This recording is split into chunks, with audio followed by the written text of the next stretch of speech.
In 2018, people voted for access to lawful termination of pregnancy services, and it's 5 years on and these services are still not properly in place. Women deserve safe and unhindered access to these services, and I want to see safe access zones introduced as soon as possible to ensure that women can get the safe access to these services as quickly as possible. Sinn Féin Senator Paul Gavin was the primary sponsor of a similar safe access zone bill that was introduced to the Seanad in 2021, and it was drafted with the assistance from Together for Safety, and I would like to thank them for their advocacy to keeping this on the agenda, and each of the other progressive senators who co-sponsored that bill. But the bill before us would create 100-metre safe access zones around any healthcare premises where termination of pregnancy services may be provided. So it would prohibit a person from obstructing or impeding access to a relevant premises for people availing of or providing termination of pregnancy services, and would also make it illegal for a person to communicate material or otherwise engage in conduct with the intent to influence the decision of a person who is availing of or providing termination of pregnancy services. And it would also give Gardaí the power to issue a warning to any individual they believe is engaged or has engaged or will engage in such conduct, and where a person receives a warning yet continues to engage in that activity, they may be arrested without warrant. So it will undoubtedly aid in ensuring that women can gain safe and unhindered access to lawful termination of pregnancy services. I suppose it's also important to clarify that the bill does not aim to do a number of things. It doesn't rightfully seek to ban protests within 100 metres of the houses of the Oireachtas. And it doesn't prohibit the provision of information regarding termination of pregnancy services were provided by or on behalf of the relevant healthcare provider. But there are, however, a number of issues with the bill as it stands, and while it will address some concerns which have hindered the development of accessible termination of pregnancy services, it will not address all concerns, and every effort must be taken to attend to these issues as soon as possible.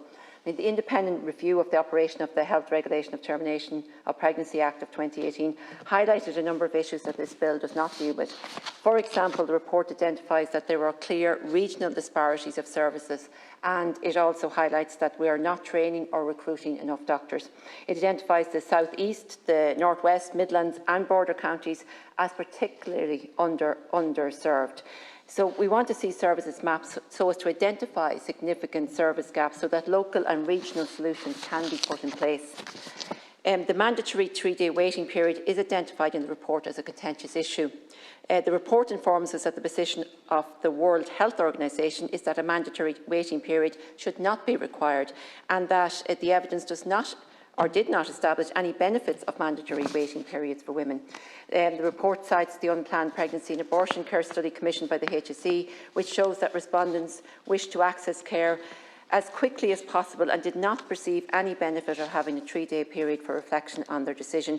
Respondents stated that they felt certain of their decision, that they had not taken the decision lightly, and had reflected upon it prior to arranging an appointment with a GP or a community provider. And researchers found that the respondents were almost universally consistent in the portrayal of the 3-day wait as having had next to no impact on their personal decision-making process, regardless of the length of time it took to make the decision. So we would like to see the 3-day wait addressed quickly. You, as Minister for Health, could and should immediately progress amendments to the Act to remove barriers to abortion services, such as the 3-day wait, rather than waiting to implement all legislative changes in this bill. Testimony from Gardaí during pre-legislative scrutiny also highlighted the fact that presently they do not have an appropriate facility for recording warnings given to those who do not respect safe access zones. So as a consequence, a person may receive a warning at multiple locations without the Gardaí being aware of prior warnings, thus escaping penalties for repeated breaches of the Act. So we want to see a clear, practical and effective system of recording prior warnings included in the bill, with a guarantee that prior warnings will be counted where a person recommits an offence at a different location. So we want to see these issues addressed in a systematic way.